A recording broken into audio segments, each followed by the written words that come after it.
Dann erzähl mir doch erstmal kurz, wer du bist, wo du lebst, wie alt du bist und vielleicht deine Behinderung, wenn du das teilen willst. Ja, okay. Also, ich bin die Rita Thierwolf. Ich wohne seit... Oh, Entschuldigung, nimm's wieder zurück. Stopp. Fang einfach nochmal an. Wir sind seit 1,5 Jahren verheiratet und so ab und zu kommt immer noch der falsche Name durch.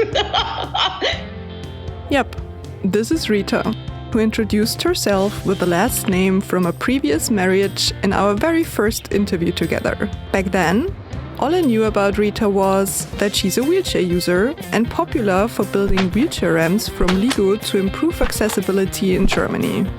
Well, and that she had been married a couple of times. Brick by brick, I learned more about Rita. And until today, I am glued to every word she says. Why? You'll find out. But be careful, once you are in Rita's toolbox, you won't leave the same way you entered.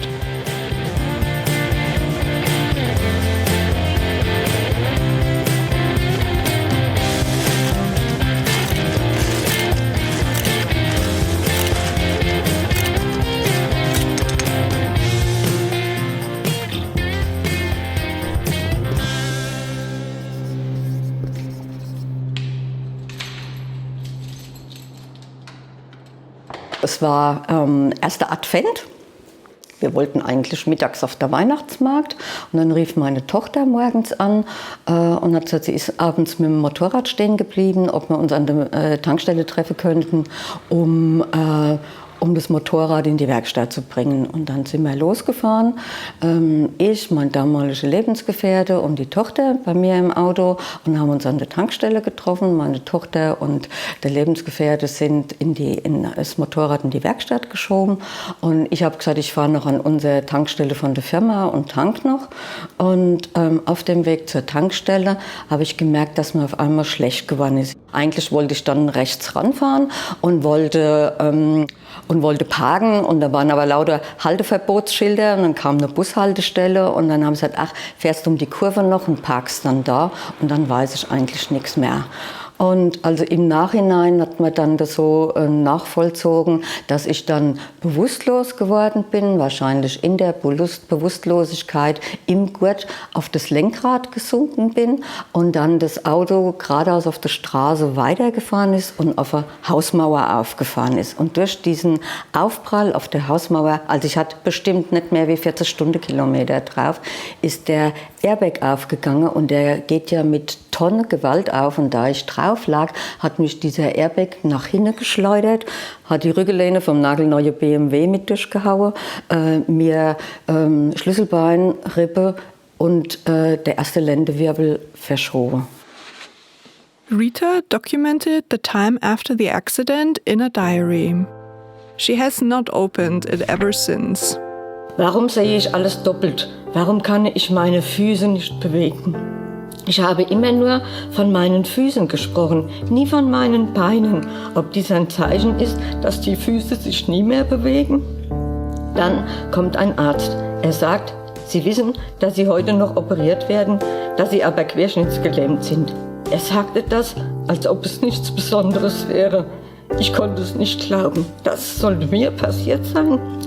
Ich habe den ganzen Tag überlegt, ob ich nicht besser gestorben wäre. Dann wäre Ruhe um mich und ich hätte keine Probleme mehr. Dann fiel mir aber ein, dass mich meine Familie und was wahrscheinlich auch Klaus lieber lebend und im Rollstuhl als tot hätten. An diesem Tag hatte ich meine Entscheidung getroffen. Ich wollte leben und wollte kämpfen. Ich habe diese Entscheidung nie bereut und werde dies auch in Zukunft nicht tun. Rita exercised for several hours every day over many years and regained some function of her legs.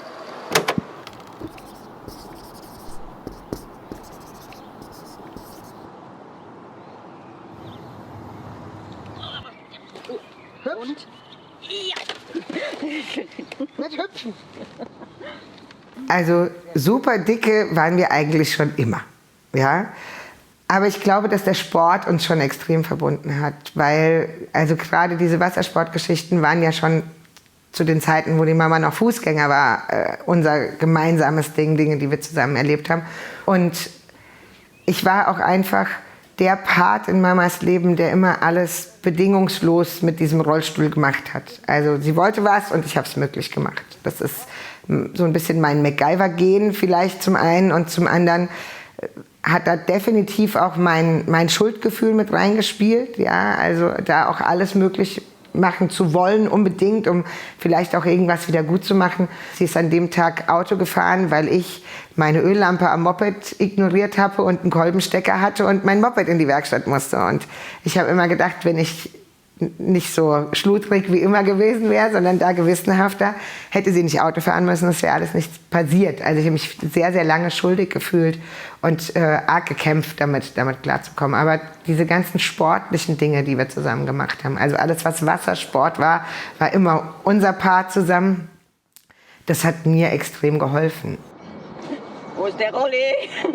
Noch ein Stück nach hinten. Ja, wenn die Finne jetzt noch dran ist, ist alles gut. And believe it or not, paddling is the least challenging sport Rita has tried so far. Rita has been monoskiing, water skiing, and came in second place at the European Championship. She goes kayaking, plays table tennis, and tries every sport that appeals to her competitive spirit. And telling Rita, no, you cannot, is like talking against a brick wall, because she's still the same athlete she was before the accident.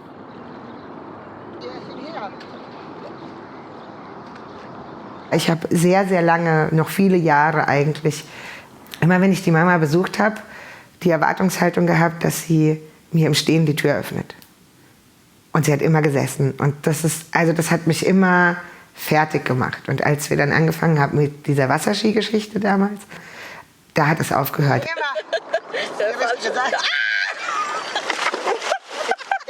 hoffe, du hast es gefilmt.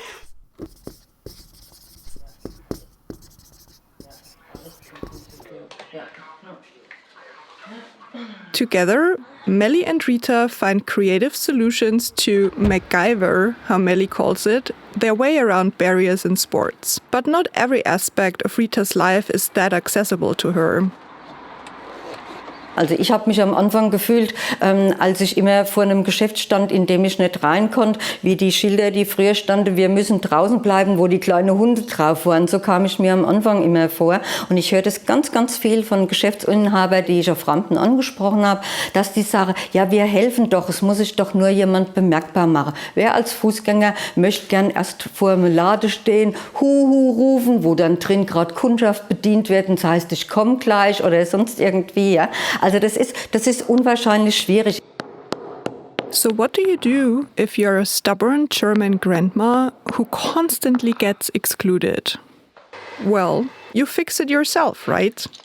Die Grundidee ist, wir bauen nur mit gebrauchten Steinen, wir bauen nur mit den gespendeten gebrauchten Steinen, die kommen aus der gesamten Bevölkerung, deshalb sollen die auch die Rampen der gesamten Bevölkerung zur Verfügung gestellt werden. Das heißt also für Geschäfte, Restaurants etc. Aber eine große Ausnahme in dem Fall machen wir, wenn es um Kinder geht, die auf einen Rollstuhl angewiesen sind. Und da haben wir vor 2 Jahren der Mona die erste private Rampe gebaut. Und wir haben diese Rampe hingelegt. Und da ist Mona, die konnte kurze Strecke auf alle Fälle noch laufen, war an dem Tag, als wir kamen, noch zu Fuß. Dann ist es sofort rein in die Wohnung, hat ihren Rollstuhl geholt, hat überhaupt nicht lang geguckt, sondern ist sofort über diese Rampe wusch runtergefahren. Ja, die hat überhaupt keine Angst, ja. Ne? Meanwhile, Rita has built around 100 ramps, each a unique piece of art tailored to the location. For instance, a diversity ramp for a political party, an owl ramp for a bookstore, a ramp for a hair salon, a ramp for a child and youth hospice, and many more. Those thousands of bricks don't only ramp up accessibility, but also hearts.